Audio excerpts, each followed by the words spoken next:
Do you believe white people took the land in South Africa? No, I don't think that white people took the land. I was kicked out then. Let's put the truth then. I was kicked out of the band. They searched my bag and they found 46 bankies. Damn. At the moment of being stabbed, I didn't know that stabbed me in my ass, like I said. But not inside the ass. Maar dus hij stukje van hij uitgelip. Hij maakt mij fucking baie sas. The what? Fucking slippers. But anyway, welcome to the 1H4 podcast. Ladies and gents, we back in the building. With the man behind the camera is the magician, Mr. CEO, Uncle Magnus. Welcome, Uncle Magnus. Yes, blessings. Nice to be here. First time. He's never done this before, guys. But okay, we're gonna get into the standard procedure. Yeah. Just tell the man, sir, when you were born and where you were born, Mr. Magnus. When was I born? So I was born in 97, August 14. I'm not sure the hospital. I think it was either Kalprema or Panorama. I think it was probably Kalprema. And yeah, so that's all I know about my birth. Like other than that, I don't know too much. So you were born in, or not born, but you were raised in Kraaifontein. Yeah. Your whole life. Yeah, actually, yeah, I would say my whole life. Why did you have to think about it though? I don't know. I was just thinking because for a while I was just thinking because we were staying in the Lana at first, man, when I was very young, and then I moved to the side. So my mind was just for a second thinking that this was not part of Kraaifontein. Nah, the Lana is part of Kraaifontein. Shout out the Lana. This is also part of guys. Yeah. So how was your childhood? Your initial childhood. You would say before like your preschool era, before going to school. Do you remember anything of that those years? Very seldomly, but we were living them was in the, like I said, the Lana. I was living with my other family, Thirst, and also Rai living with us. So you and Rai's family? Me and Rai are cousins, first cousins. So we were living in. How were you guys related? Our mothers, our sisters, our siblings. Okay. Obviously sisters. Okay. So that's how. So you okay, continue. Sorry. Yeah, but you can ask. But I was saying, we were living in the Lana with everyone together in one house. Like a family house. Like a family house. So for me it was very good because even the other families were also like that, and the children that were outside playing. So every day I used to just play outside in there. So you would say you were a happy child? Definitely, yes. Definitely a happy child.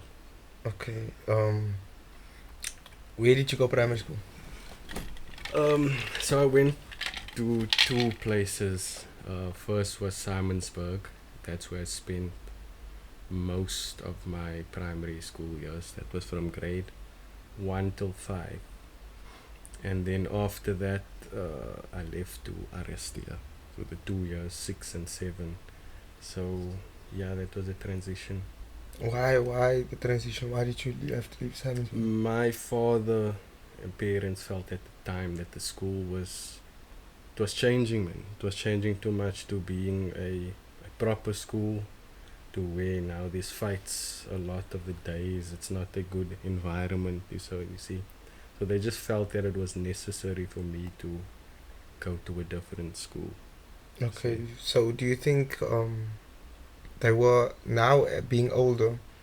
Do you see that where they were coming from in terms of that decision, that you didn't experience the same thing on Arestia? Truly, yes. I can understand where they came from. Like, maybe in a sense, I'm not a parent, so I don't know how it is, but you wouldn't want to put your your child in danger, you see. And honestly. So putting me in a different school where they can feel like, okay, now it's more safer, and it was also closer. so I could walk, from school to home. Also, it's safer to walk in that area. Okay, so Aristia and Simonsburg are both schools in Kraaifontein, right? Yes, both of them in Kraaifontein.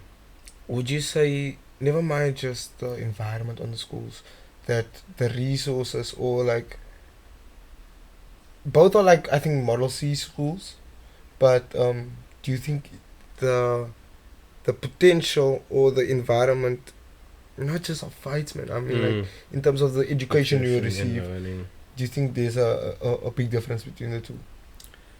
The thing is, I didn't notice too much about that on the school. No, but what I will say is, it does seem like there are more teachers on Monument Park that wants to help the students. That's there to like, even if you were a push of a child, they still trying to give you advice, still trying to put you in the right direction. Whereas Simonsburg, there weren't many teachers that I met, But again, like I said, I wasn't focused on that at that time period. And I only had 2 years in Aristia, So Okay, yeah. So you went to Monument Park and high school. yeah. How was your high school experience on Monument? Kak. I would say definitely it was kak. But not necessarily for the fights and stuff there. It was more of how the school was, man. Like one thing that I didn't like of the school is they want to force like a dictatorship over the students, man. For example, we had a system called the one way. Okay. So the point of the one way was, it was a passageway that you can only go one direction to alleviate traffic now. Okay. So the one day we came out of our class in this passage now, came out of our class for us to get to the next class, which is literally the class across us, but just one, right? It's literally there. Okay. We had to now go and walk all the way around, So I decided, why must we go do that? That's more stupid. The class is just here. Why are we alleviating traffic if we can just go there? Then the traffic is just gone. So now I went there. The teachers were like, nah, go. You must go. You must march the whole way around. Walk all the way up, like over that stairs. Sounds incredibly Coming petty. back. Exactly. That was the point. Like you can see the teachers are doing this because they are petty.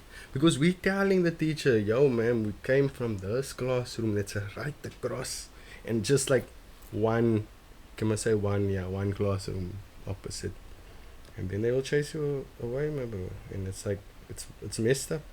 And even with the same one way, we also had the thing with the stairs. Now there are sometimes that the stairs would be most now full because everyone is taking the one way. If you go down the empty side now, with no one is coming up, you just go down there. They find you. They tell you, no, go back up. Go down the right way.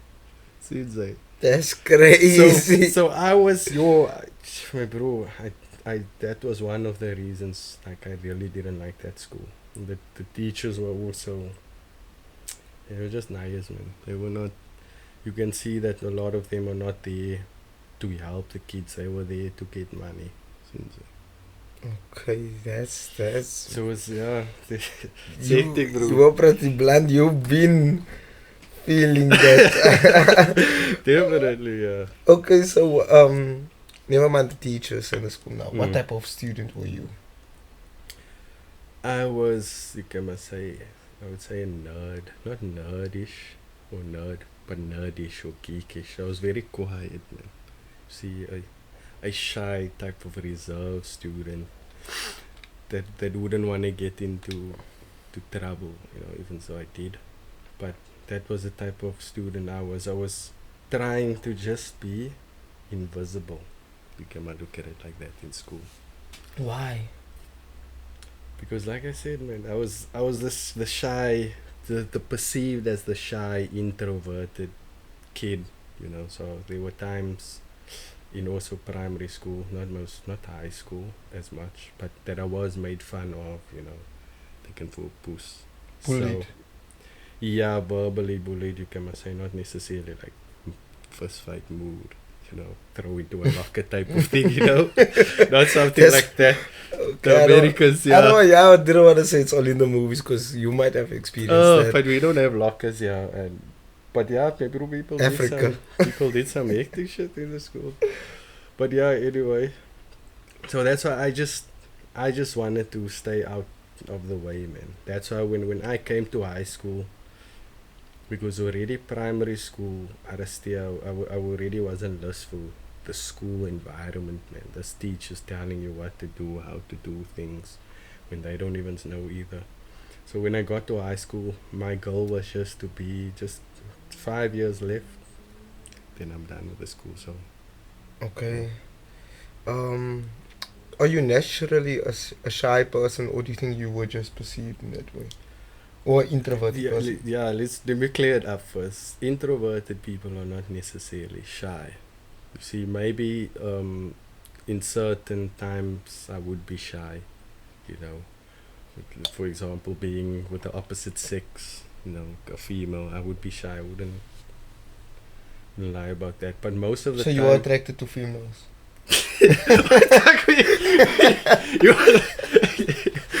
you that's what probably want to lead you down the road.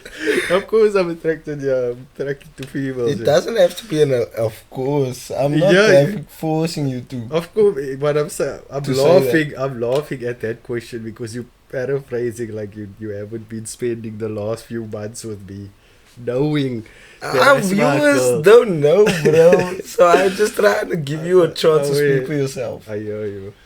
But yes, I prefer women.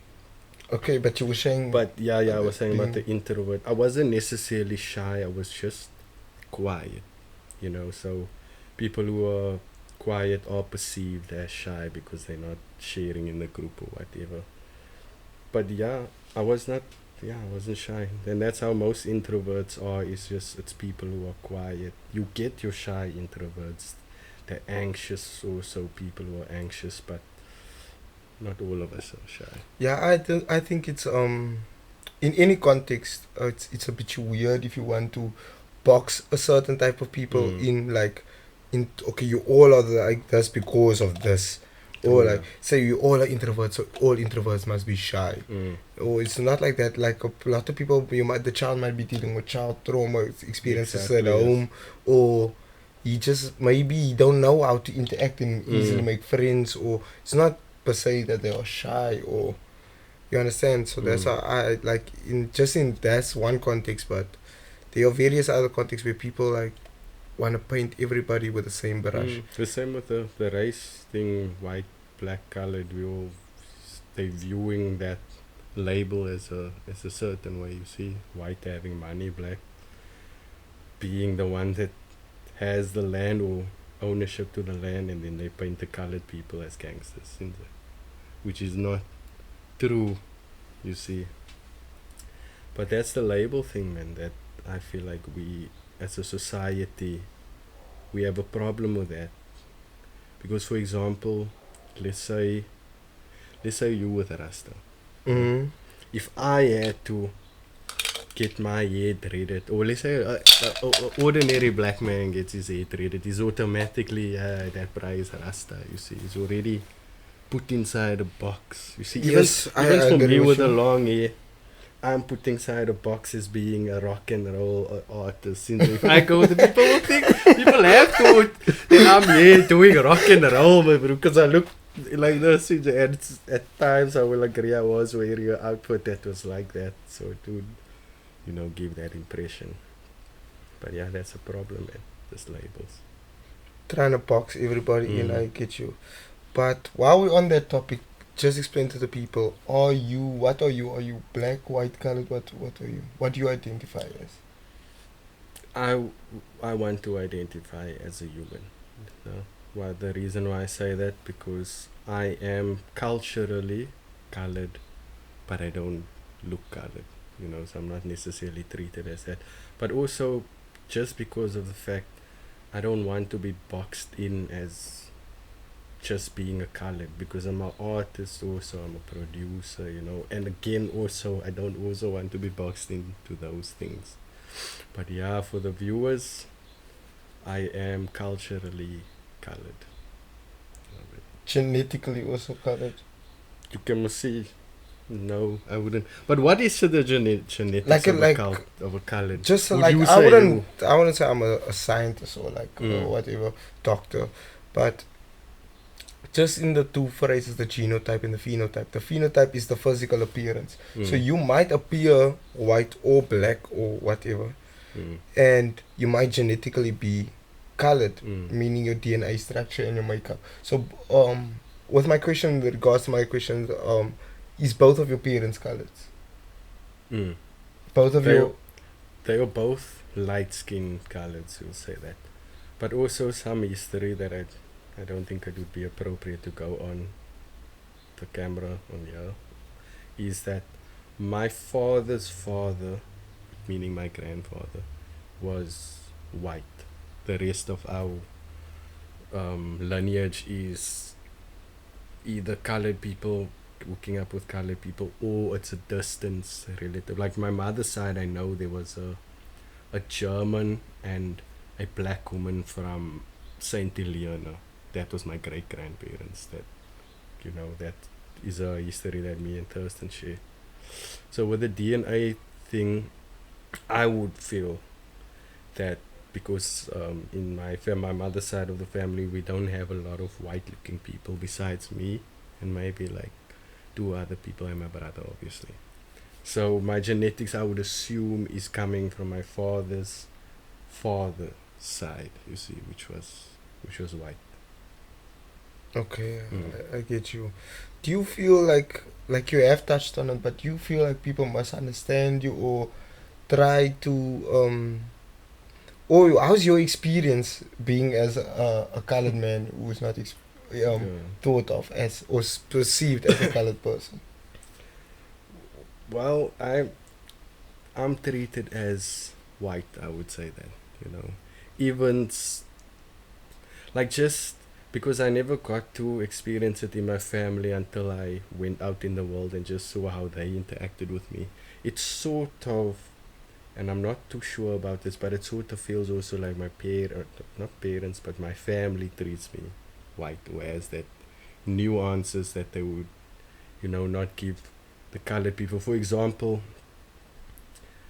they would speak to another colored people in our family now while I'm standing there and stuff. They would speak in the Saver Afrikaans. They would come there and they'll speak, we're speaking Afrikaans. As soon as they come to me, then it's more posh white. You see, they change the language structure. But that could also, it doesn't necessarily mean that because I'm white, that's why they're doing it. It could also be because I speak, English. So it's maybe in a way that they feel like they need to speak to me English because I'm not gonna understand it. But yeah, regardless of my family, I would say everyone around me doesn't know me would treat me like I'm white. Like I would even see, and this is a sad thing in a way, like the Bechi people, no? Mm. They are some of them are colored. I've seen this. I'm not lying. I've seen Just for this. context for the people Yes. who's not here from or speak our colloquial or slang would understand, a pegi refers to a homeless person. Yeah, I keep kidding. Yeah, a homeless person. So I saw this. I was walking to the shop, with, let's say there was a colored person in front of me. I can't remember who it was, but they were walking in the direction to the shop where a homeless person was. That homeless person looked at this person, said nothing, and I could see, because I see this a lot happening.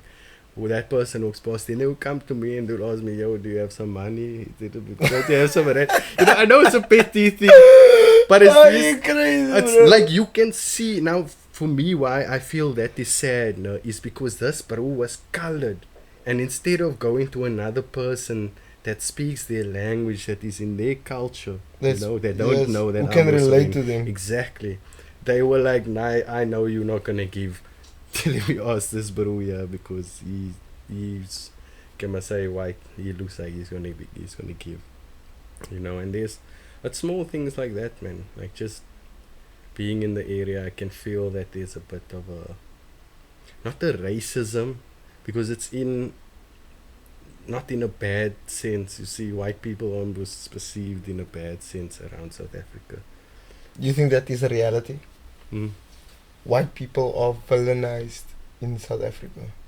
No, I said they're not necessarily seen as bad people. Oh, like they are Mm. okay. It's only the only villain part in South Africa that I would say is the taking of the land. But yeah, we are out of time. I know you were supposed to say this, but you're not watching the time. But ladies and gentlemen, we're gonna go take a smoke break, and we will continue this where we left. Yeah, cause I was just getting into it, but yeah. Oh, we will come back with the white people story. Yeah, bro. Safe.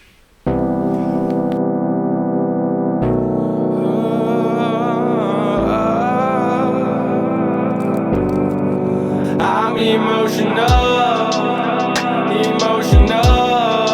I'm emotional. I don't wanna die or love this lie you love. I'm emotional, I'm emotional. I don't wanna die or love this lie you love. We back, Minso, from that ANC break. We're gonna get into the real topics again that Magnus was touching on before we went to the break. And just for clarification, before we get into that, the name Magnus, where does the name Magnus come? Because your real name is tell My me. real name is unknown. No, I'm joking. It's it's Cameron. My real name is Cameron. So the name Magnus came from a time that I wanted to be a magician. Okay. So I was searching for names to call myself, my stage name, and one of the things I searched for was magician in Latin, and then I found the name Magus, but that didn't, for me, that just didn't sound right. It sounded weird, but in my head Magnus popped up instead of the N, so I just wrote that down as one of the ideas, and then afterwards I just felt like that was the name, you see, and then from there I kept it, and once I became a musician, I was like, I might as well keep the name because it's a unique name in a way. Not unique, but it's a good name. Okay. So before the break you were touching on the perception Of white people. of white people in South Africa.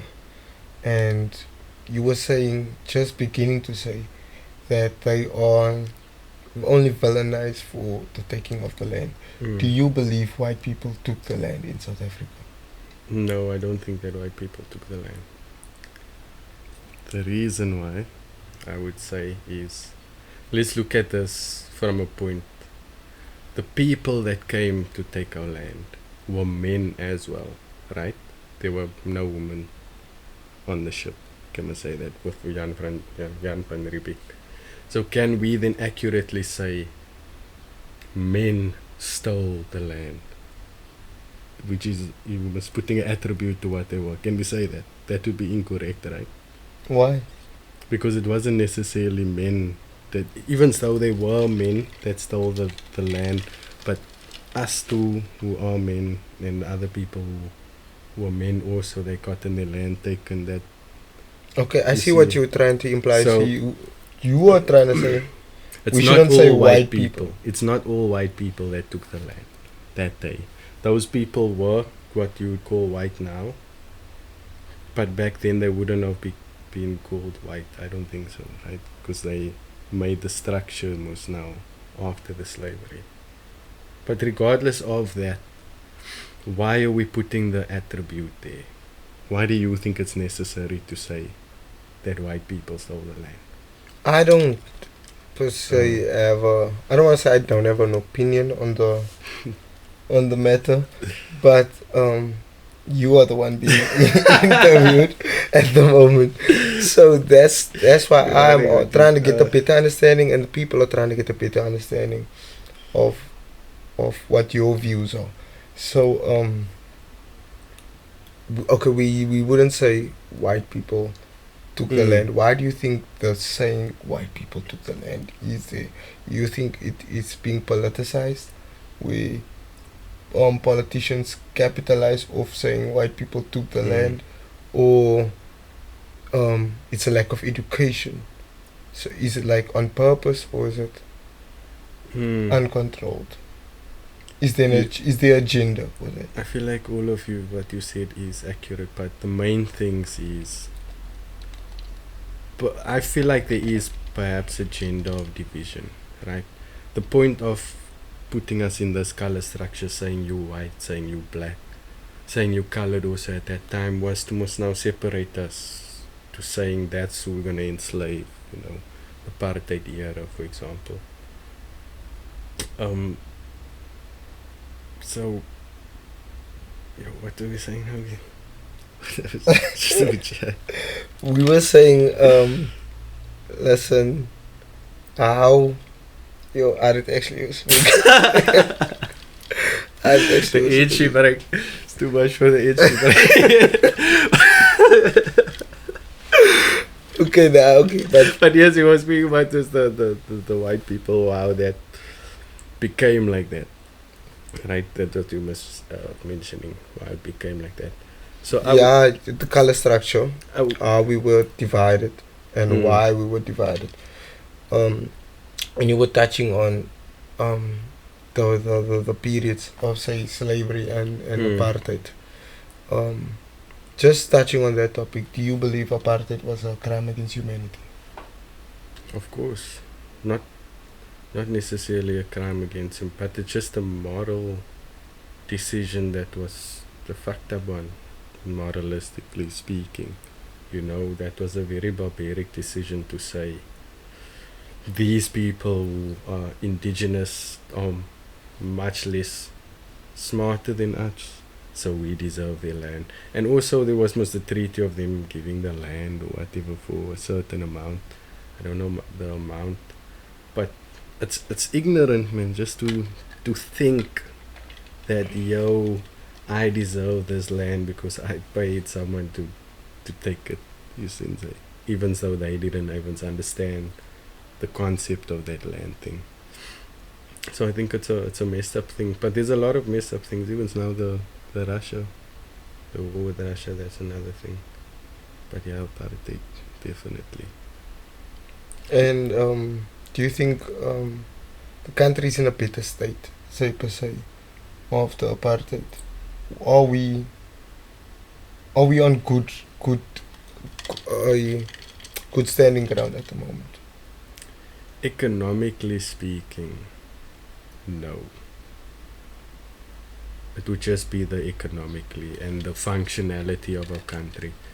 You can argue to the point that the apartheid, they were treating the country better, right? The people who owned it before were treating it better. Now that's not to say that that was a good thing or anything. It's just a note that there were jobs for the people, not necessarily for everyone, but for the ones they deemed South Africans or the colonizers was now giving to the white peoples. But I would say the structures were there, the electricity structures were there, the monetary importing, that's a very important thing, were there, which is not like it is now, because now we are doing it differently. You know, we're fucking up. But in a sense, I would say it was just freedom we got. Other than that, we lost. Can I say everything? Who owns South Africa? I don't think South Africans own South Africa. You see. Who owns South Africa? I'm assuming, and I don't know fully, but the land itself is probably by the Britons. The British people. The British Queen, or in the Commonwealth or whatever it was called when they took it. you see. So I think a lot of the land itself, like the land, because you can buy most now acres of land. You can buy farms. Let's say, you can buy farms, but who owns the land itself on what the farm is? You see, that is the question we must ask ourselves. And now that I feel like is most now still in the British hands, but that's a deeper topic for this this thing. Do you feel like you are a very politicized person? Like you are deep into politics? I don't want to be in politics. To be honest with you, I feel like politics it's not gonna make us work properly. I think we need to find something other than politics to do, to govern ourselves, or another way of doing it. So no, I wouldn't say I'm a political person. It's just the things that I believe and the things that I can speak about. It just happens to sometimes fall in the realms of politics. I want to build a better South Africa. That's what I want, and that happens to be in the political space. So I put my phone on silent. But yeah, I'm not political. I try not to be political, but yeah, sometimes that is. But politics is much more than just politicians. It also can come into the effect, like for example, businesses. So how in the business they communicate with each other, and the hierarchy of the CEO and the managers and whatever. That's also in a way politics. I get you. Mm. I get you. Okay, so we're gonna jump into a topic a bit now away from this, just to get a broader scope of the real person that we have in the studio today. Yeah. So you finished high school on Monument Park. What was the next move? What did you do? The plan was to get into software development, IT. So I was studying IT for 2 years, and then I dropped out because I didn't feel like that was my path. Okay. So, yeah. What years was this? 2016 and 17. Okay, so you graduated, you matriculated 2015. Okay. So 2017 happens, you drop out. What was the move after that? You leaving, you're no longer pursuing a tertiary education. Was there any particular reason for you dropping out? Like I said, I didn't feel like that was the path for you to the go. path for me to go. Yes, and at that time, my plan was to become, like I said, a magician. That was the that was the idea. A realistic job being a magician. Do you think? I think definitely pre-COVID, it was definitely there was a lot of need for magicians, but realistically, I would have had to push myself in a like a hectic way, because I tried to apply for the College of Magic. You don't know, guys, there's a College of Magic. Hogwarts, but there's a College of Magic in Rondebosch. You can go buy tricks there, and they have a scholarship program where you apply, they teach you, and then they're supposed to now get you the gigs and stuff. So I was trying to get in there, but yeah, they never came back to me. You see. Okay. But again, back to the topic. Realistically speaking, I think it would have been extremely difficult for me to have gone down that route. So how long did you pursue this trying to become a magician? 2019 was when 184 came, and I think from 2016, you can say around there, till 2019, so 3 years, was that push for me to try and be a magician. And then I'm my sorry, I focus- don't want to laugh, Uh, but like I'm unfamiliar mm, with the industry of being a magician, and as you say, if you were to reach Mm. the heights, you were gonna be able to love of being a magician. mm, For 3 years you were trying to be a magician. mm. 2019 comes and you start 184.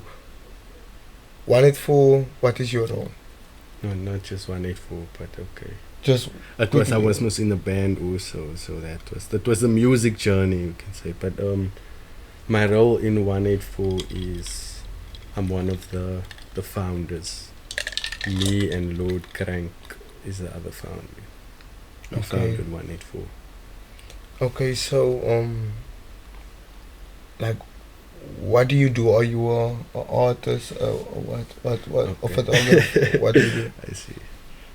So what I do, I want to say everything, but that's going to give a vague thing. I produce mainly. I'm an artist also myself. I'm in the marketing department, as in I focus on our marketing for 184. And then just the business side of 184, for example. If we need to get gigs, that's what one of the jobs. Or if I need to go to a meeting to get the gig, to speak to the person, or just meetings with other people. So that's my role. My role is just to keep the team or keep the machine running. I'm leading, if we can look at it like that. Okay, so how long have you been making music? Since 28, around the 2018, you can say writing music before that, but like making music was now. Just being an recording. artist in general, not recording your own music, or just like you say you were in a band, and I want to get Mm. into that. But when did you start? Okay, With I can music. perform music and do my own music or Okay. whatever. That was around. Okay, let me take you back to the musical experience. So when I was in high school, I used to have a guitar. I have a guitar. Sorry, I used to play the guitar, and that is how I started with music. So I was practicing that. Then I would say 2018, around that time, 2017 maybe, I got myself a keyboard because I wanted to learn a different instrument. And when I got that, in the same period, a friend asked me, look, I have a band here, and maybe we could use a keyboardist, Okay. knowing that I haven't played that thing and I had no skill. Basically, I had no skill, and I joined his band, then called Drive. Now it's called Venus and the Snake, hard rock band. Guys should go check them out. But so I started playing with the band then, and that was also learning. I had to learn how to play the keyboard from scratch basically, and keep up with them. And that pushed me to learn how to create songs. That was before I started fully rapping. Okay, so how long were you with the band? 3 years, I think.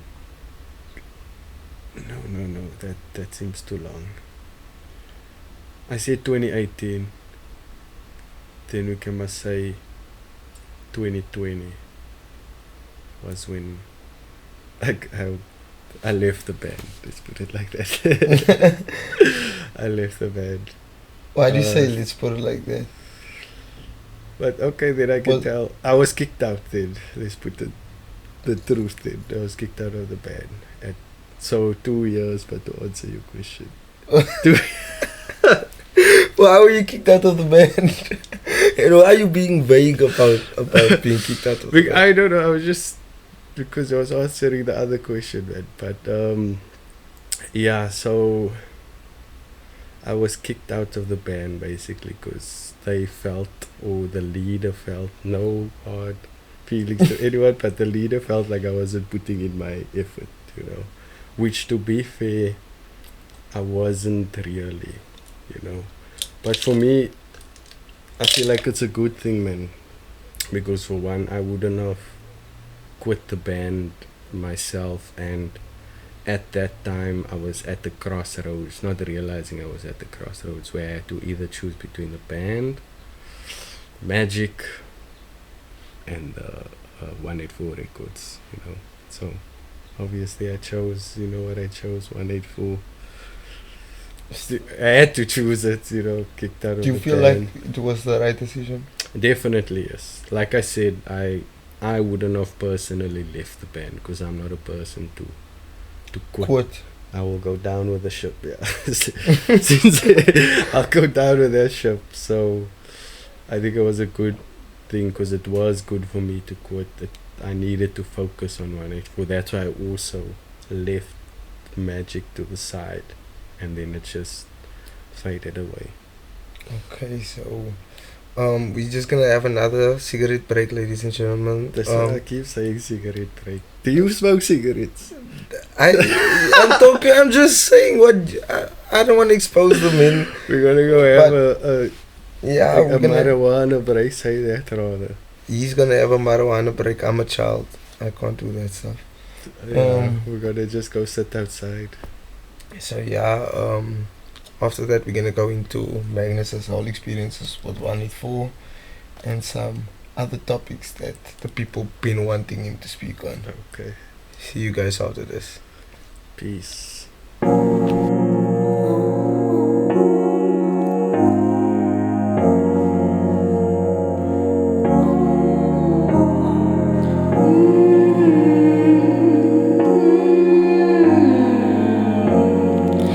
Will you let me uncover all that you see in front of me? Your truest soul, you deny, but I can't lie. I see a light. I envision myself at the shore, and my breath extends right down to my core. We back Minsa from the break. We are with the man known as Magnus. So yeah, Magnus, we were just touching on your being kicked out of the band and leading into you choosing 184 as your method of pushing. So just tell the viewers, you don't have a 9 to 5 like a what people would term an actual job. No, I am currently unemployed. Yeah, I'm financially supported by my mother. Okay. So do you generate an income with 184? Not that much. I would say at the moment, with the last few months, we weren't really getting from the shows because we were almost having free shows. So at the moment we're not really generating anything now. No. Any other forms of income from your side? Yeah, side hustles like me selling a beat, doing music videos. So yeah, like just small here and there, you know, being in the industry type stuff, but not a lot to sustain myself, you know. Doesn't that create tension between you and your mother? Not, there was just at the beginning, there was tension, you know. She was telling me almost all the time, get a job, you know, as parents would. But I think now there's not that much tension. There is still, obviously, but not as much. Okay, so what do you think you long term wise, man? Like you can't, not say you can't always depend on your mother, but is in a sense, you don't want to. You understand? Definitely. So, how do you plan on making? Like you're saying, you're putting all into One It For. You're leading the charge. How do you plan on making One It For a successful enough that you can get basically your basic salary off it, or be able to live off it, Okay. as you putting all your time and effort into it? Yeah, so right now, our easiest way is to get to monetizing at shows. Not just the show itself, but selling merchandise and even food and things like that. So our push now is to these shows that we are creating from now on. We are also finding a way to fund it with door fee, or we adding a door fee and adding in stalls, our stalls that is selling merch and So selling food. you have merch available that people can buy. Yes, for my on my own merch, yes. And Thurston also has like beads that you can buy at the house at the store too. Okay. But yeah, I do have merch. Like I'll put a picture up. As I put a picture up of the merch. Yo. Oh, do you have merch here that you want to show the people? Must I go get it? I can get it, but not in the. No, in it's the I clothes. think we can probably show a picture like digitally. You get That's what I was saying. Yeah, like edited Okay. the picture in. Yeah, that's the idea we can Okay, do. quite. So yeah, so you are fully committed to One It For. Mm. You believe it will eventually get to the level of success. Mm. So you can monetarily live off it. And I'm basically just giving myself this year, or maybe not to the full year, but I am planning on getting a job also. Okay. See, just to, because I need now the funds coming in. Okay, I get you. But just in terms of the record label, for a moment, do you feel like it is heading in a direction where you want it to be, or do you feel like there is, of course, there's a few changes always. So, but you don't want to fix something that is not broken. Do you feel like One It For is on the right path? Yes, there are some fixing, obviously, that needs internal work fixing, but I feel like all in all, our goal has been to create a sustainable industry in music, in hip hop, and that is what we've been doing, pushing out shows, doing the hip hop in the trenches every Tuesday. So our goal is to monetize these shows and then get to the point where we have an industry with a need for more shows like these, hip hop shows. That's what I mean. Tell me more about hip hop in the trenches. Hip hop in the trenches. So what that was a weekly show we had every Tuesday at Trench Town from last year November. I think November. Yeah, November till Where's Trench Town at? it's Observatory. Okay. So yeah, 7 months from November we stopped. Every Tuesday you Every had a show. Tuesday for we say 7, almost 8 months, or maybe 8 months if I'm not mistaken. That's crazy consistency. What do you feel like you have gained out of that experience of hosting consecutive weekly shows like that for 7 months? Personally, what I have gained is just an understanding of how to set up an event with getting the artists, getting the venue, planning that properly. Another thing that we have gained is a community, because through getting the shows every week, me and I were kind of forced to create a group where we have to can speak to all the people at once in the group, through to over 100 people, and then that needed another group because they wanted to share links and communicate in there, and so now we have a community, you see. don't have trenches anymore, but hopefully we will soon. So what happened with why?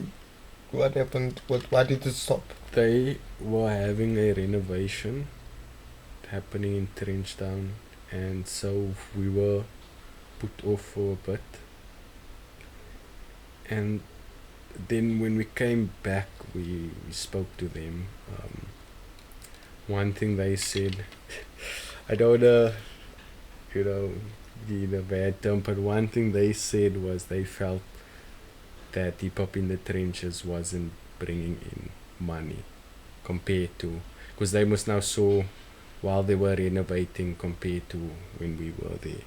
You see, so their thing was saying that we weren't bringing in money, you see, At for all? hip hop in the trenches. Apparently, that's what it sounded like.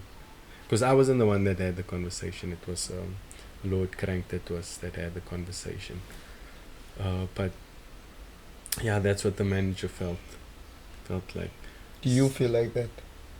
I mean, from the terms of money, I don't know if people are buying to his satisfaction. But what I can say is that we did build an audience at hip hop in the trenches to the point where we were seeing familiar faces coming. Like there a core also. following? Exactly, in a way like that, and even getting artists through there. So I personally would disagree and say we did bring something to the table. We brought something big, and it could have been bigger if we get it. And hopefully we're gonna get it back, because we're still in the talks. That's why I don't wanna, So put there's them no on the bad blood? bad side. Look, at the end of the day, I'm gonna say this to you artists that's watching this. These people are business minded.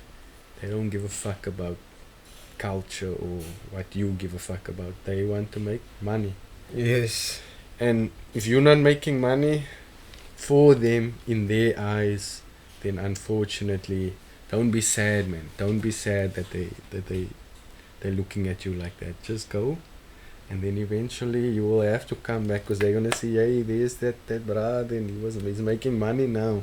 See, and then it will be a thing like that. But yeah, work, because it could also be a true thing at the end of the day. Maybe it is true that hip hop in the trenches wasn't bringing what we think it was bringing. True. And so, in a way, that's also a lesson for us to then re-strategize and figure out, okay, how do we then get the clubs money also, and then how do we get ourselves money? Because if we are making money, definitely the clubs are making money, you see. Okay, just to divert a bit away from the live shows and the promoting aspect of things, let's focus on the music side of the musician, that is Magnus. Do you have any music out that people can listen to? I have, yeah. If you check my SoundCloud, you'll find all the music that's just Magnus, MxGNS music on SoundCloud. I was posting my stuff with DistroKid, but we cancelled our submission recently. So my things were taken off of certain platforms, YouTube and Spotify and so you can find, like I said, SoundCloud, you'll find my music. And if you want to search YouTube also, there's one project, I must post the other stuff, but that's Magnus music also, MxGNS music. So, how many songs, how many projects do you have out? I just know my projects, 2 projects so far. Hello World, and the latest one, which is Woe Is Me. I can say my songs, but yeah, that's... Can you count your songs? You can, basically, yeah, because I don't have that much music. I've been focusing more on the producing side of things than my own music. Do you think that is a benefit to yourself? it's a benefit to the label. Let's put it like that. I think at times me neglecting my own art and my own self at times also, it's not necessarily a good thing, you know. There was times that I felt like I was putting so much into 184 to the point that I didn't have a life. You can put it that I was just working all the time, you see. But now I'm trying to put more emphasis on myself, put more into MxGNS. Okay. So when did these two projects come out? Hello World and Woe Is Me. Woe is me. Woe Is Me. Hello World, that came on my birthday, the 14th, 2022, sorry, last year. And Woe Is Me, yeah, I can't remember the date, but that's like 4 months ago, 3 months maybe. I So think it's 4. what Hello World, I see from the title, is basically your introduction into the music and telling the people I'm Magnus. How many tracks does it contain? 4 tracks. Okay, It's so an EP. short and sweet. Mm. So what do you think is the overall mood or the message of Hello World? It was like you said. Okay, I went a bit different with that EP itself. The message was more politically placed, not necessarily politically, but I was, yeah, talking about myself in that the conscious sense, how I am in society and what society is in certain of the songs. But the whole project to me was an experiment. I wanted to bring something new to the table, sound-wise new, and then having rap vocals on it. But yeah, it's more of a conscious view of society and myself in society on that project. That's why it's Hello World. So Okay, and with the second one? Woe Is Me was my emotional side. The first part, the first song, which I think gives the whole project its feeling, is I'm emotional, and that was the project, was me and my emotions, or my negative or sad part emotions, you can say that. That's what I was bringing out. That's also something that I don't speak about personally, you see, so I put it in the music. Okay. Is that something we can speak about on the podcast? We'll, yeah, we can go in certain places. But there's certain things that you wanna withhold from the public. From everyone, yeah. Okay. So I don't know. We poking in the dark now. Yeah, just But us. okay. You don't have to. Are you a person that? Okay, how do I ask this? Like on the King K topic, when we had King K in the studio for the episode, you was alluding to how you guys both relate to having problems with how can I say that? Do I term it mental health? Because I don't want to make you sound crazy. For you, Do you think mental health is being stigmatized? Let me first ask you that. Do you be dealing with not stigmatized. I think it's still a topic that is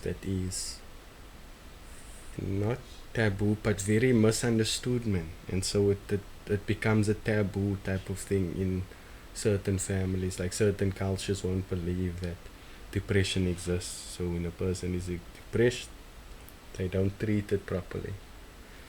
Me personally, I don't think necessarily I have mental issues. Not that I'm saying it's a bad thing. I mean, I could have, because one thing that we often don't realize is most of the people that has these mental deformities, they are most of the times artists. Seems like that's why you're doing art, as in to get that darkness out of you, or to kind of control it, man. You see, you make music sometimes or I make music sometimes to just Vent in a way. to vent, get that thing out of me that I'm not speaking to Do any. you feel like you are an emotional person? Yeah, I would Without say. that's a bit of a question, but do you feel like you are a person that or not take everything up lightly, but almost like, do you think you a person that has control over his emotions, or you are a person that acts of impulse of how you feel? Sometimes I would say I used to think that I had control of my emotions, but I think now just having a certain view of myself and me making decisions in certain circumstances, I've realized that was due to the way I was feeling at that moment, and it could have been a good or a bad thing at the time. Sometimes it is a bad thing, but yeah, I would say everyone must have emotions, but yeah, me also with Nah, that's emotions. why I don't say to have emotions. I mean, like, do you let your emotions control you? Not let, but Allow. sometimes I can't not allow it. It's just too overwhelming. Do you feel like do you deal with regular episodes of that? I don't know what would be the normal thing, but I would say then maybe Everybody has bad once days. a month, yeah. Once a month, maybe more than once a month, but not like a lot. Like, it's wouldn't not say to you the a sad point. person. Yeah, it wouldn't be to the point where I can say like, nah, I am depressed or I am so and so and such. Have you ever encountered depression? Like, have you ever dealt with I depression? don't know, because I don't really understand what depression is. But I have dealt with the sadness. The sadness. A sadness, not the sadness. A sadness that feels like it's surrounding me for a couple of months, weeks. That was in the time of my father's passing. So it could also just be that is me just getting myself footing together, whatever, and then I go into emotional state, and also me not being able to control also that emotion. See. Okay, I understand. I think we're gonna have to go for another cigarette break, guys. After the break, we're gonna have the concluding segment with Magnus. This one smokes cigarettes. You see, he I wants to go don't, to cigarette guys. break. Just to clear it up, I am just wearing what I have available to wear. Don't mean I promote anything. You see, we're drinking water. I promote water, guys. Beer's anyway too expensive, more expensive than petrol. That's why we don't drink and drive. But catch you guys after the break. Safe.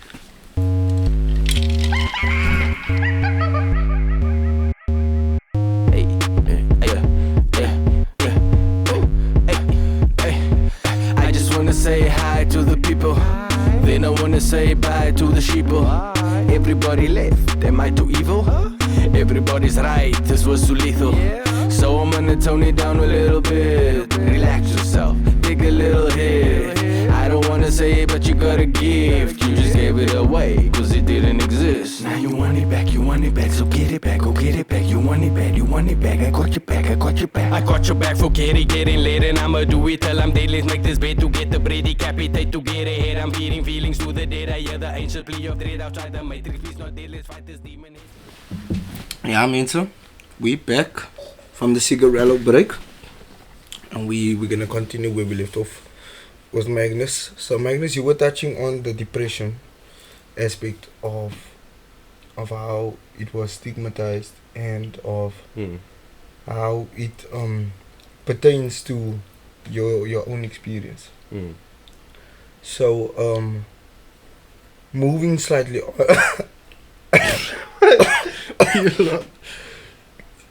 guys, there's a distracting man here in the background. I just had to let you guys know yours a guest that did walk in. His name is Shade, the cartel. He's here in the room. Shade, say hello to the mensen.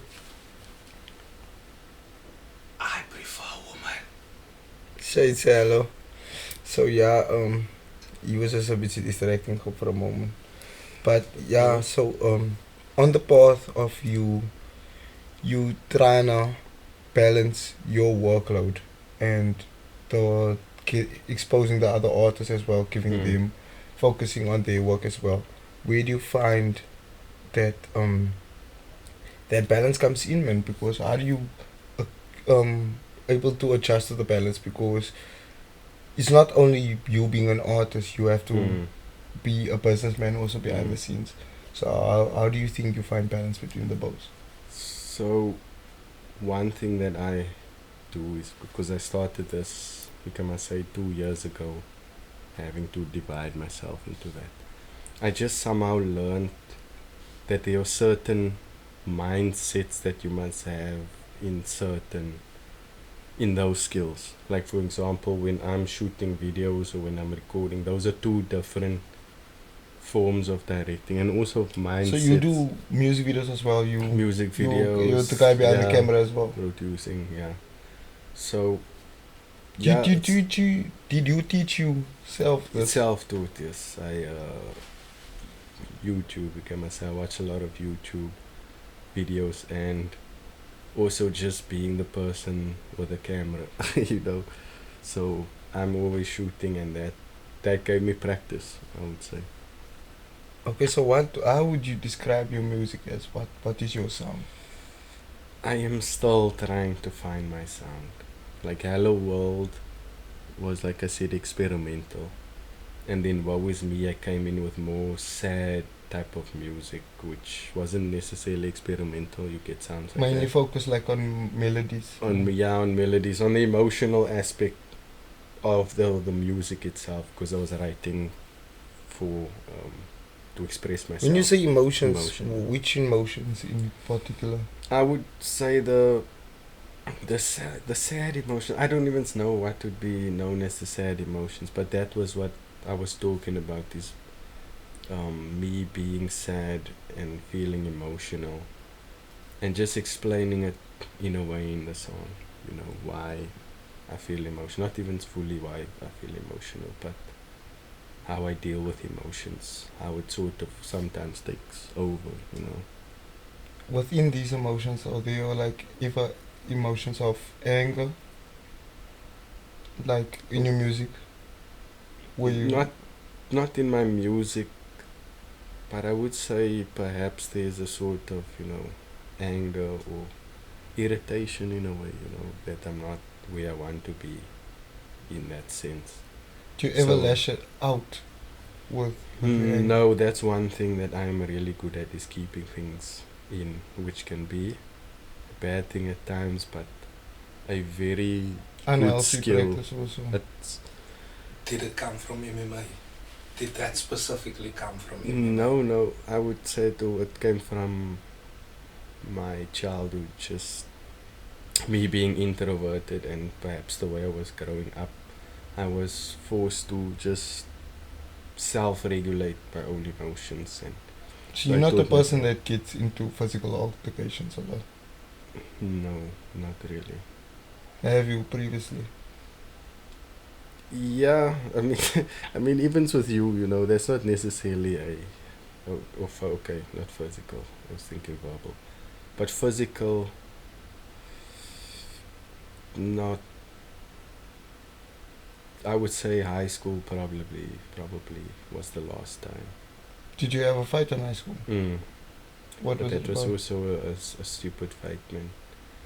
Like, I don't fully understand what it was about, but I just remember I was angry because the bra saw my mother's pee out, puss. Saw my mother's puss out.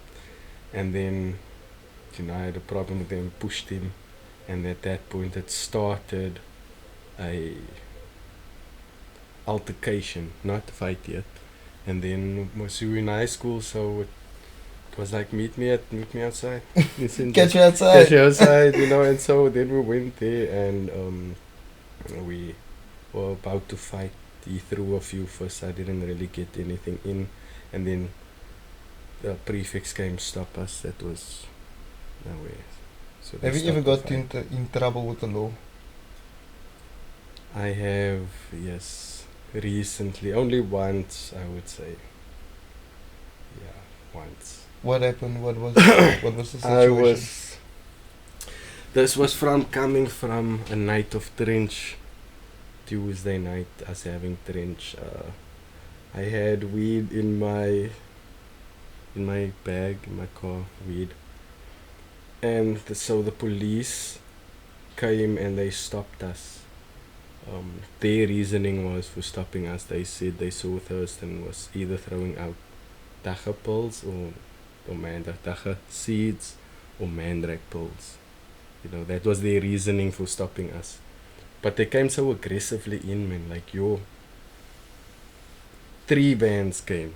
You know, 3 vans, we were one car. First words they shouted this, they were like, get out. That was the first thing they said. Nothing, no, okay, you have the right to remain silent or anything like that.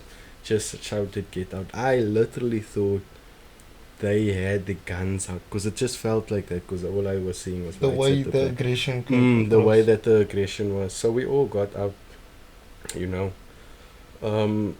And they started searching. Funny enough, they didn't search me, but they started searching the car. Thurston and them said they were being searched also. They got Thurston's bit of weed. And then they told us to open up the boot. And they searched my bag. And they found 46 bankies. Damn. Why did you Yeah. have 46 bankies? It was I can't say without. Bullful. Let, The fuck you think? let me boy? just say this. I got 46 bankies from a friend to smoke for myself, and I got caught with that. That was a fresh batch. I'm sorry, I won't do it again. It was a fresh batch, that I got from a friend. So you end up doing jail time for this? Yes. So they caught me, and then they took me in, and I spent, just say, 24 hours, over 24 hours in the jail. What was your experience like? Funnily enough, it was relatively chilled. You know, I was in a cell with petty criminals, man, and more, can I say, older gentlemen. The first night, or the night that I got caught, the morning, I was in there with 2 people, a bra with that was doing court for having a knife or something, but you can see he's I don't want to generalize it, but because he's a thick cop, you know. And he was saying, yeah, he smokes dick, and Just he for was saying our that. international audiences, A a meth. tukop is a person that smokes crystal meth. And so that's what he was saying also. He does do that. And then there was also another bra of him. I don't know if he was a cop or something, but he was also caught. Was for petty crimes, man. And so for me it was like relatively easy. We were just sleeping mostly, most of the time. So I slept the whole day. You and The whole other night. men. Not together, it's like, there's a fucking cell, we must now sleep. What you mean? That's what I like leading conversations. I was just asking But for yeah, clarification. and so, yeah, the next day they also got more people in. So we were 6 in total in that cell. And that was most of Tuesday night, you can say Wednesday morning. Yeah, Wednesday morning. So the whole Wednesday till Thursday 11 o'clock was when I was released. So what do you think you've learned out of that experience? One thing I've learned is that people are assholes. You know, they always used to say cops, you know, fuck the police. Is that or like a whatever. metaphor, people are assholes? Or No, I'm just saying people are assholes. Because that brand now that I know now, there was a certain law. The law was, it's not there anymore, but it was saying that you can have a certain amount on you, right? And it was 100 grams. After I got arrested, I went to go to check. It's 100 grams. So if I had more than that, it was either a fine or jail time. The guy could have given me a fine and just taken the weed. You see, he was being a puss. Also, the way you can say the treatment of the cops. Like, I was in jail dressed. Bro, I was dressed. I wasn't dressed like a criminal or anything. You see, because I was not dressed as an artist. I came from a show. But Plus I you was look white. exactly. But I was treated like a criminal, bro. Like, this one woman was mistaking my picture. They must mistake my picture. Mugshot. Just the way she looked at me, man. I can't explain that look. Like, she was just like, what the fuck is this bride? Like, I don't know. I got that feeling, like an unwelcoming feeling, you know, like, I shouldn't be there. But that was just from most of the cops there. And then I had an interaction, which I'm glad I had this interaction, with a really intelligent person who's also a cop. She was taking my fingerprints and stuff, and so we got into a deep conversation about weed and stuff. And I was saying to her, like, why is it illegal? And then she said, it's not for us to say that what should be illegal or not. It just is illegal, and we must sort of, follow the law. But you could hear she was being generous, man. She wasn't treating me like a cop firstly, and we were having a proper conversation. So after that experience, I realized actually at that moment that these people are actually just as enslaved as the jail, the people they're putting in jail, because they just following the fucking law or whatever. They're not really thinking for themselves, man. They had to think for themselves. But I also feel like that bro was just being a puss at that night. But he could have just, given a fine, let me go. Just for our international audiences, a pussy's a vagina. It's another name. It's a horrible name for a vagina, you could say. Derogatory name. Okay, Magnus, so there's a rumor that you were stabbed.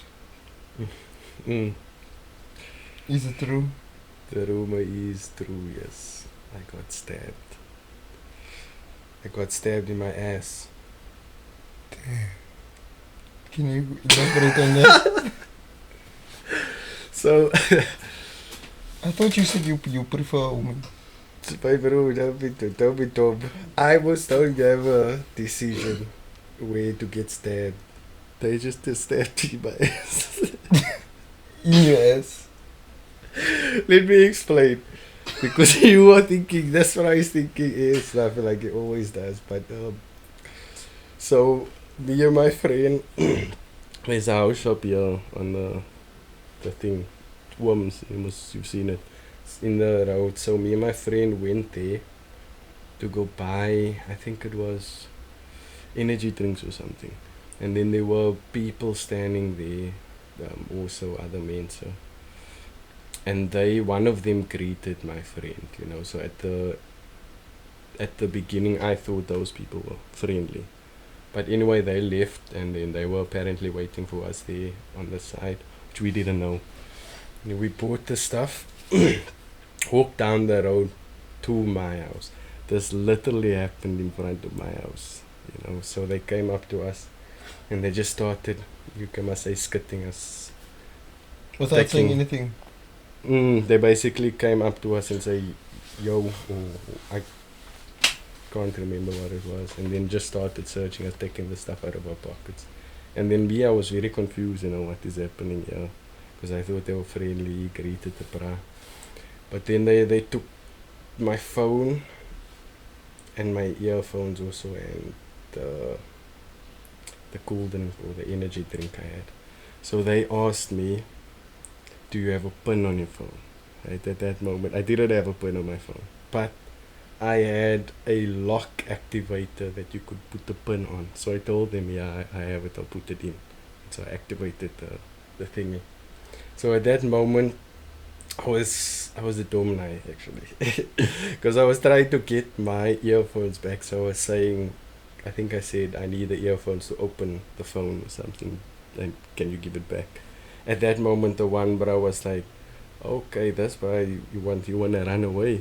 And then he pulled out the knife, a long knife, And then at that moment, I was like, okay, I'll give my phone, but not letting go.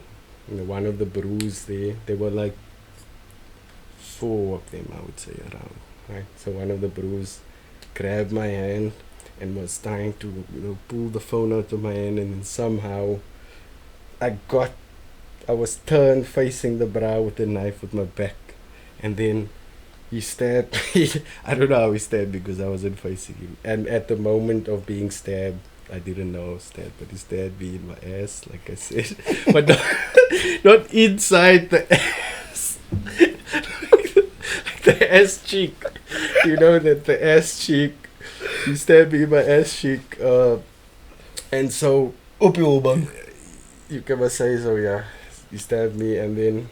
Like at the time period, I didn't know I was stabbed, right? So I got stabbed, and then somehow I got loose from this brew, and then I ran, and I jumped over the wall, and I went to go call my father, saying, "Yeah, we just got robbed. We need your help."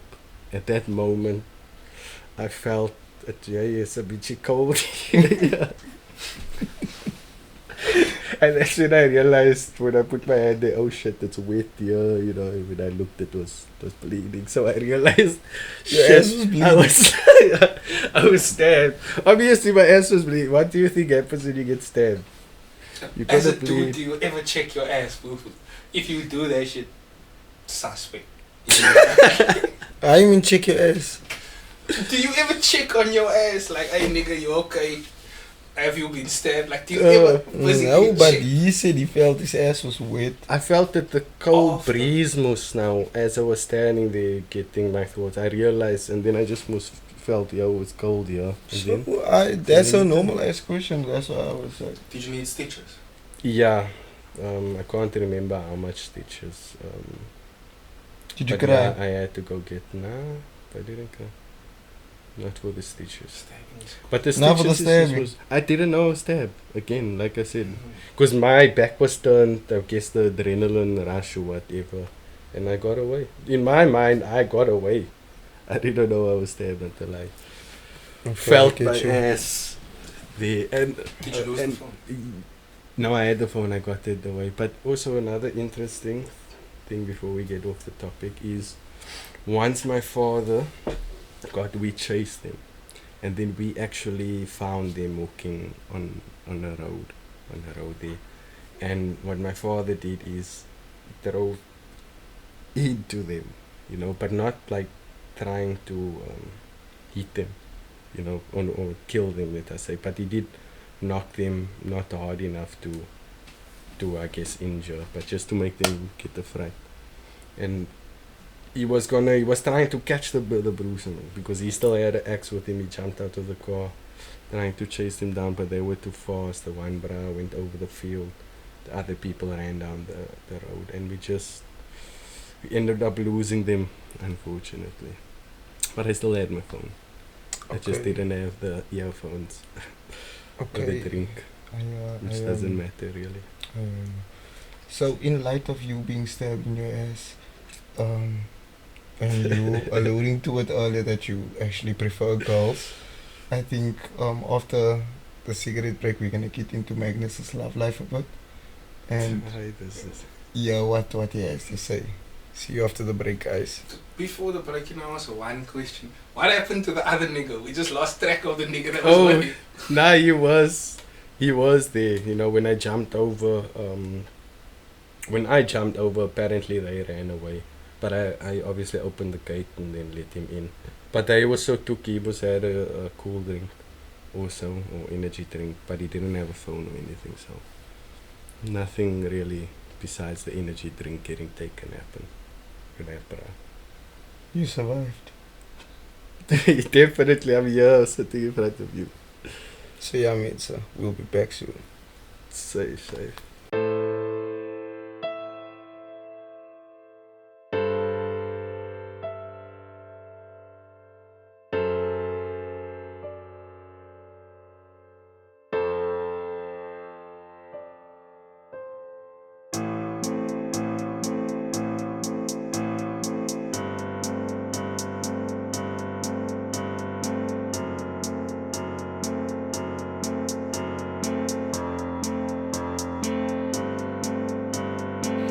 She felt restricted, felt constricted, she was suffocating. Her dad's rejection, mom's protection was just complicating.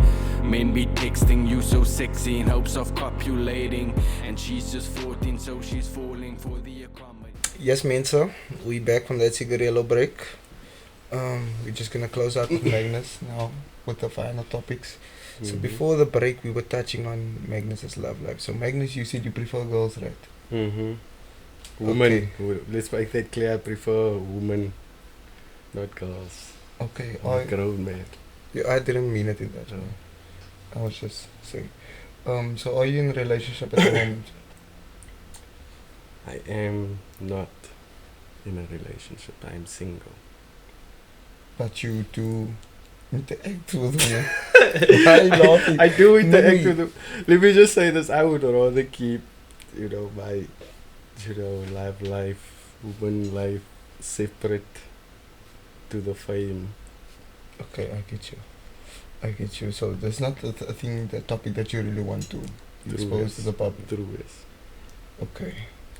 So we'll just Sorry, ladies. okay, we'll just skip over that and go to another thing that has been a hot topic at the moment. Is the leaked verse of Element 2 of Ra'ai. What can Who you leaked tell it? me about You. that? Did you leak it? I did not leak it. I don't even have access to the track. How can I leak it? No, I'm joking, man. So just to give more context to the viewers, in there I basically rap about the color structure and more alluded into what people think about white people, and in a way I wouldn't say attacking the view, but persecuting the view of white people stealing land, or to call white people stealing land, or saying white people doing bad stuff, not realizing or not putting a shine on the light that this government is what you would say is black, and they are not running the country as well as they should be, you see, and that has nothing to do with color, just like the white thing has nothing, or the colonizers has nothing to do with color, as we spoke earlier. So why do you feel that you have to speak for white people? I don't feel that I have to speak for white people. I mean, they can speak for themselves, but because I am just put into that bubble, one of the lines I say is, you treating me white like it is a curse, for secular nayas that is absurd. So to put that into context is, I am regardless if I'm colored, I'm still being treated as white, so I'm under that umbrella. And so for me to step into that verse, or to do that verse for the white people, you can say, is I'm doing it also for myself, but I'm also not necessarily giving white people, but giving people a different view, man, of this. So what was structure. the dominating view then? The dominating view is that we need to stop calling each other black and white. We need to realize that. No, I mean, like, you feel like you had to speak for, or give white people also their side of the story, or like, so do you feel like there was a one direction narrative being taken? Not necessarily. There was two directions I was taking in. The Not you, that was the song before you got on it. Do you feel like it was like you had to fight back against something, or I hear what you're saying. No, you.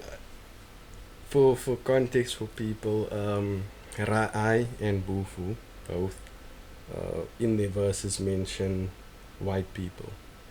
So it was not just that. One thing that I will say that inspired me to go that direction was your ending part with the AI, where they say Bufu has been thinking for saying something about the white community, that part. So when I heard that, I was like, you know what, let me come from the perspective of a white person, not necessarily that I'm white, but that I'm treated as such, and then just share a view that would be a bit unique, as in I'm being treated as a white person but not living in the circumstance as a white person. So I can say, yo, I didn't steal anyone's land, my lineage, you can check my lineage, we don't even have land, I'm in colored, you see. So what are you saying then now? And that was the one part is saying that white people didn't take the land, and the other part was speaking about we have this view of black people now, we black people are better. We are pushing to that narrative, whether we see it or not, that we're going to black superiority, you know. And that is one thing I also say in the how is the verse? Damn, I can't remember how it goes. But I'm basically saying we are watching this white people all the time, not looking at how our government is actually moving, how they're moving in the apartheid years, right? BEE, that's a fucked up structure, my bro. No offense to anyone who likes that, but I think if we're gonna build a equal society, let me first explain what BEE is for those that don't know. But it was a structure that was put in play to give black people, or black people, you call them black people, opportunities that wasn't there for them. In theory, great idea. In practice, that is where the problem is now. The black people are saying the colored people aren't black, or the black people are taking, just saying that. Or let's look at this now. We're not even looking at the lineage. We're not saying, okay, you a black person, do you really deserve the job or deserve the land also, expropriation of land also, let's say that. We're not looking in that lineage of the black people. So we're not doing a justice. We're just saying, listen here, because you are black, you deserve better. And then now we come to the definition of what is black, and that is the question I also have, is what is black and what is white. That stuff don't make sense to me, because I look white, I'm not white. That is black there. Are you black? Would you say colored people are black? Are you asking me? I'm asking you. Would you say the general? I have an public answer belief? to the question, but But a yes or no kind of thing. Yeah. I have an answer to the question, but I'm But not you the don't guest wanna on the podcast Okay. today. But So- let's say colored people should be classified as black, right? Let's put that. Then am I black? No, right? That is Yes. the question. Because classification, your identity. But They identified. I'm clearly. But just not on black. what he said now, he is colored, and colored people are black. Then you must be black. If colored people. If colored people are black, Yes, if then colored I people, might- then you then I must, must be black. But then that would be ignorant, because clearly I'm not black, right?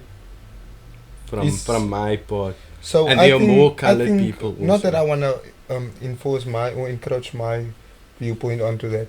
I think that it's a misconception when people say black and white, because Exactly. Yes. I don't mean like I'm agreeing with you either, or I'm disagreeing with you. I'm just saying the idea of a race, when we refer to black and white, I do think race exists for sure, and there is distinguishable factors that contribute to that, but I wouldn't say it's saying your skin color is what defines your race. But that So is- I think that's a misconception that- people have when people identify as black. It doesn't have to necessarily have to do with skin color. But that But- is what it is in our society. It's literally come down to this, because now most in the past times when it was the slavery, it is, if you're not white, you are black. That's how it was. If you're not white, you are black. So what changed? At first of all, that is an ignorant view, Because like you now said of the race, right? I will disagree. There's not a lot of races. There's one race, the human race, and we have subspecies of that. But now we must ask each other, why is your skin black? Why is my skin white? Yes, DNA structure wise, we can say that. But let's look at environment wise. People in lower Africa, which the Khoi, right? Compared to like Congolese people or even the ancient Egyptians, were much darker black than the Khoi, right? And that was because of simply the sun. So when we look at these subspecies, the only reason why we are different is because our bodies are adapting So to why the don't you environment. become black in the sun? If you're 'Cause saying the sun makes Because it people doesn't black. work like that. Evolutionary. It's a very slow process, because So you believe in evolution? I believe that theory is very close to the reality. I don't know. I don't believe in anything. Let's put it like that. But that is the closest thing I I can say is to the reality, and that makes more sense than Adam and Eve's theory. You know, Okay. being the So why do you Bible's think people were so taken aback by your verse? Because in a way, like I said, it was an attack. It was a persecution of a concept that we have said. Let's say this, no? We were never classified as black until the colonizers came. No? Are you You asking me agree? to agree? I Okay, don't want to okay, agree. okay, you don't know. Okay, we'll say that. So let's say that I'm saying that we were never classified history wise, because how can you be classified white and black if you don't even know what white person is? Apparently around the 1600s was the first time the people set back to Africa, the ones that Muslim migrated to Europe and then changed over the years. That was the first time the So you believe the out of Africa theory as well? True, yes. That's most part of evolution. Evolution also says that we come from Africa, the primates in Africa. Like a primate, like an ape. Mm. But Okay. not apes. Apes are a species on their own. But yeah. Okay. But what was I saying? What was the question? Classification of white, 1600s. No, I was saying why people are taken aback by your words, but you were. Persecuted Yes. white I was saying that we were not black and white before. colon. I wouldn't say 1652. It was just, it took most no time for them to then use that. But let's just say before we were colonized, we weren't black or white. We were just Khoi or whatever the people called them in their native language. Like everyone probably had a different name for each other and for themselves. So in there is my question, or not even in there, my question is, if black and white came on the basis of separation, why are we still using it? Because it's creating exactly that separation. Because what is black? Is separation a bad thing? It's of course it's a bad thing in this sense that we are. It's not okay. Let me put it like this: it's not a bad thing. Separation, it can be good or bad. Because but it's how we. there's a move difference it. between segregation and separation. Then let's put it into segregation. We are moving into segregation, self-segregation, because we are saying, you are black, you are white, you stole my land, you were fucking up the country, and all this ignorant. Like how can we say black people are stupid because, or black people can't run the country because the government can't run the country and the government is black? That would be an ignorant thing to say, right? So it would be also the same ignorance to classify us in that understanding of that a group of people did something cuck. Now he's putting it on all those people that happen to look like them or happen to have some features from them. like the Rasta community that is looked in a certain way, or the Muslim community with the Allah Akbar, so terrorism maneuver. That is. So I'm saying that's not the stereotype. I'm not saying that that's the people, and that we shouldn't be looking at them like that, man. And that is why my whole verse is basically an attack on the specific idea we have, which is black and white. What is black and what is white? That's a deep question, and I think that's something where we can sit long back and think about it and really ponder, because I believe that is an important thing for everybody to know the self. Knowledge of self is True, yes. is the greatest foundation you can build yourself upon, because like one great leader said, a tree without roots will get washed away by the rain. You will not know where it comes from, so you will not know where Who to was go. that? It's Marcus Garvey. Okay. But what if when he's washed away, he's able to take root in the So new place? don't ruin the message. No, it's always open to True, interpretation. I'm just joking with I you. think man makes a new forest. True. True, yes. But Mr. Magnus, it was beautiful speaking to you. I think we did go over A an lot of- array of topics. True, yes. We definitely are gonna ruffle some feathers of some people. But I feel think so, it's yeah. good. I think it's good that we have, or not we, but you and other people have different or contrasting viewpoints, whether it be radical or liberalist or whatever. I think dialogue is important, and True, yes. that's the way we can get a correct understanding of each other, and know how to move with Mm. each other, so that the self-segregation won't have to take place. Mm-hmm. But it's been lovely. That's another one in the bag, means so Yes. take your yes. vitamins, say your prayers, and subscribe to the channel. Peace and Safe, love. safe. We out.